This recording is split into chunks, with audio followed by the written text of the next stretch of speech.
This is ABTV, Animal Bites Television. For animal lovers, by animal lovers. My name is Brian Barczyk. I've been working with exotic animals for over 25 years. I'm no zoologist, just a guy with a passion for animals. And that passion often takes me on animal adventures around the world. You're watching Snake Bites.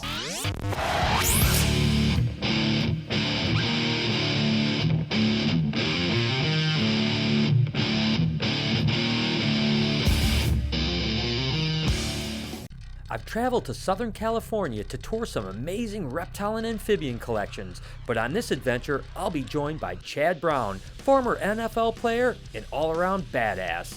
And judging by this picture, ladies' man.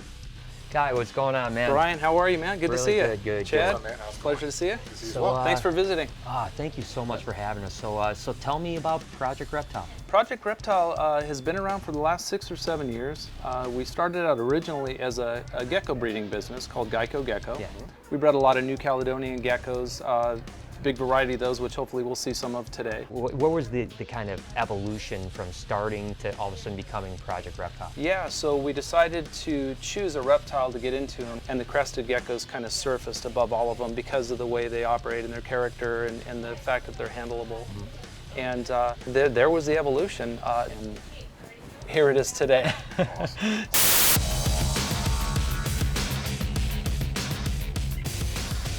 Chad Brown ran a large reptile collection for many years. What was the name of that company? A, Pro Exotics, B, NFL Exotics, or C, Exotics Baller? Go ahead and answer down below in the comments and check back later in the show to see if you have the right answer. For this week's Reptile Report, we'll be highlighting amphibians. Go ahead and check out the URL down below or click on the link in the description. One of the specialty animals we're working with is a hybrid crested Chuhua cross. What we found with these is that the gecko that ends up resulting from this pairing, which is a Chuhua and a crested gecko, is an animal that's beautiful, that's got good size to it, that has quite a positive attitude as it relates to human interaction. And they can also lick their eye. Yeah, it's just, you never get sick of seeing it. It never gets old. It never gets old. So what you lose with these is you lose the fringe and the eyelashes that you would normally see on a crested gecko. Right. And then, we play around with the leopard geckos too. I know leopard geckos are bred by the hundreds of thousands, but one of my favorite all-time animals, because there's something about it for the beginning keeper and as an experienced keeper. You can't help but love hatching these little things out. Come out and they making those noises. Oh, the baby's got such attitudes too. Yeah, it's one of my favorite things about leopard geckos. Western hognose snakes have always been one of my favorite snakes. I've been working with them for probably a good 15 years, and they have just such amazing personalities. I often say, if you own a hognose, you're going to be a hognose lover forever. They're pretty much endemic to a large portion of the plains part of the United States, and the Westerns are certainly the best of the species because they're the strongest for captive breeding. Basically, when you get into the Mexican species or the Eastern species, they're typically a little bit more finicky when it comes to food. Very much so, yeah. The babies are a challenge, but like anything else, once you get them going, either on live or frozen thaw, they do really well. Now, these guys are really prolific animals. A girl this size could have 20 or 25 eggs, and believe it or not, we've actually clutched them as many as 3 times in a year. So you figure when a girl is putting out 60 or 70 eggs a year, that's a lot of eggs. And this happens to be what they call a red face. Sometimes they're called gloidai. They're just a really beautiful animal. And it's really a polygenic trait more than anything, which means if you breed the most red animals to more red animals, you're going to get brighter and brighter red animals. And of course, when you start breeding those red phases into things like albinos, you can get some really spectacular animals. And this, of course, is an albino right here. Now, it's a recessive mutation, and it's relatively simple to reproduce. It's been around for a good 12 or 15 years. It was proved out by a guy named Richard Evans down in Lubbock, Texas. And I was actually told that the original albino was found on a golf course, believe it or not. It's a pretty cool story, and here we are now holding them, and they're all over the pet trade. And I tell you, when these guys hatch out, they're little tiny buggers too, but they usually do really well. Again, the Western variety is typically really good on pinky mice, and this is just a little tiny albino. What a cute little guy that is. Again, those little pug noses, such personality. Every now and then when they're first hatched, they'll play dead too, which is one of the characteristics that Western hognoses are known for. Again, it's just a defense mechanism. Now this guy is called an anaconda hog.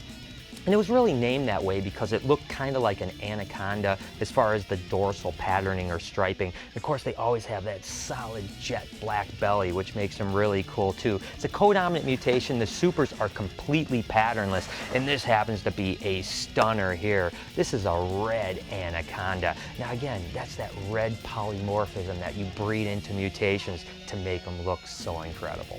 All right, while I love all the Rhacodactylus geckos, Chewies are certainly one of my favorite because of how polymorphic they are. We've got and this is the real stunner here, is this pistachio colored male.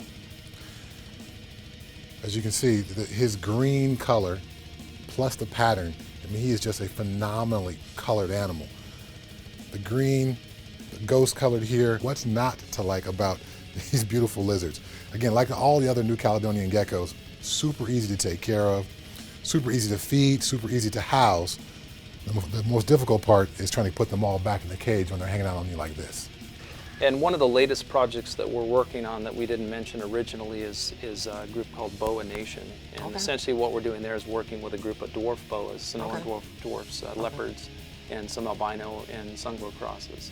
So we've got little snakes with big attitudes here. So the leopards, the leopards are always little hissers, but for a boa constrictor, I mean, my eye is kind of attracted to some of the darker snakes. Yeah. So we've got an IMG het leopard in that project, and then the leopard crosses. That's going to be real dark, huh? Yeah. Oh yeah, it should be nearly black. Yeah, I would exactly. imagine. Yeah. I love the busyness of the pattern on the leopards. Yeah, there's real dark eyes, and I mean, they're a little sinister looking, but yeah. Kind of triangular shaped head, Right. Almost like a venomous snake look to it. Of all the different species of New Caledonian geckos, the Crested Gecko is the one that's the most well-known and the most widely bred.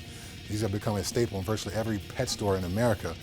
And after being bred in captivity for over 20 years, a number of different color phases have come in. And one of the most spectacular color phases are these Dalmatian color phases right here.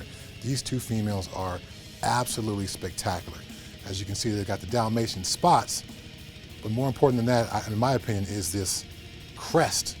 Breeders have focused on the crest on the side of the heads, as well as these lashes on the top of the eyes there, which makes for a incredibly visual, stunning animal.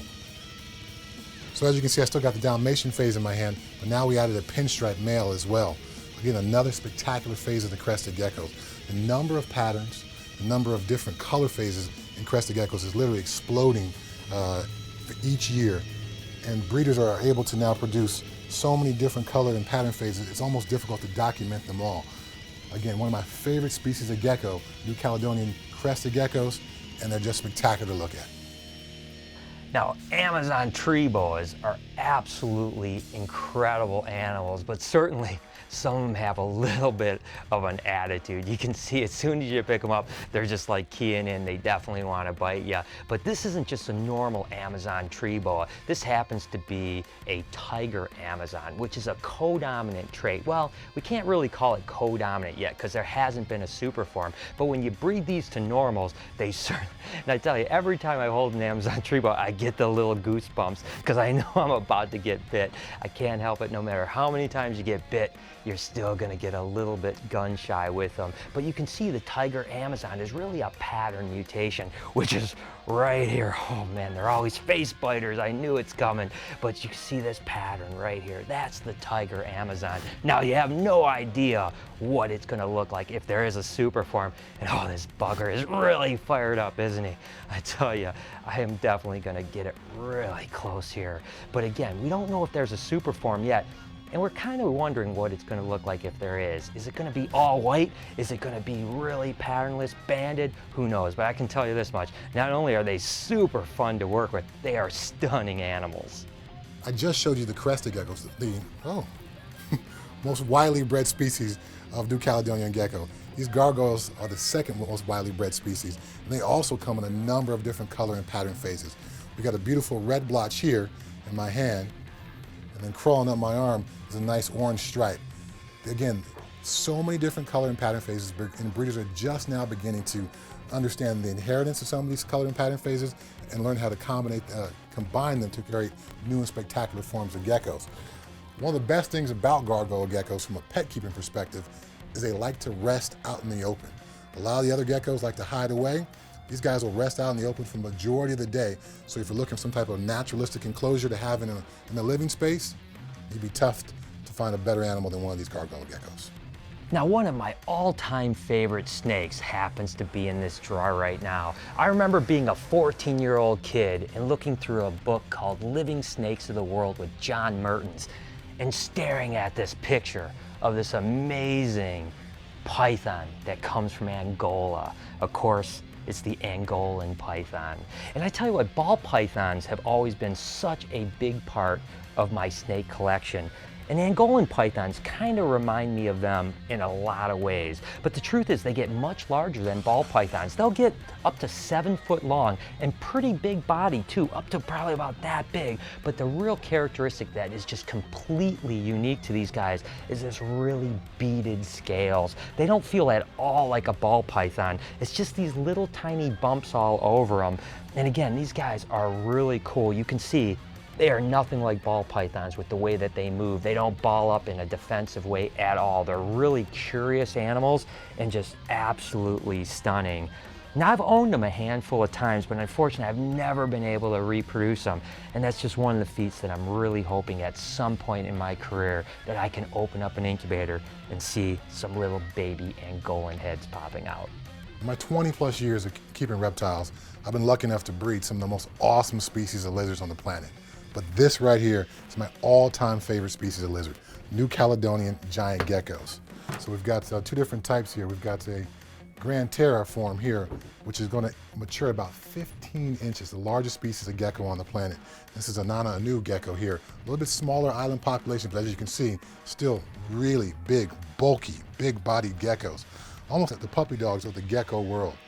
A big New Caledonian giant gecko is going to mature at over a pound. Like I said, somewhere between 12 and 15 inches. And these guys, like all New Caledonian geckos, easy to take care of, but there's nothing more spectacular than one of these guys.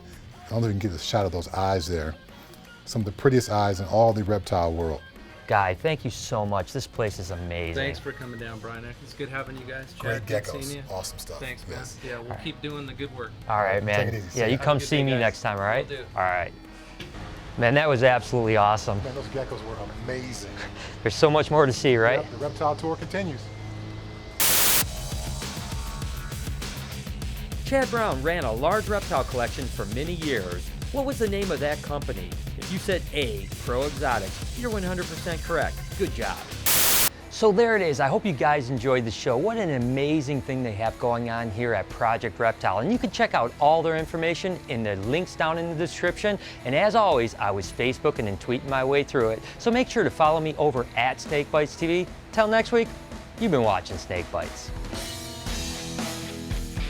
The most impressive thing about the feeders place is the use of outdoor enclosures, just like this parenti pit. The use of giving them rocks and logs and places to hide to show naturalistic behaviours. This is ABTV,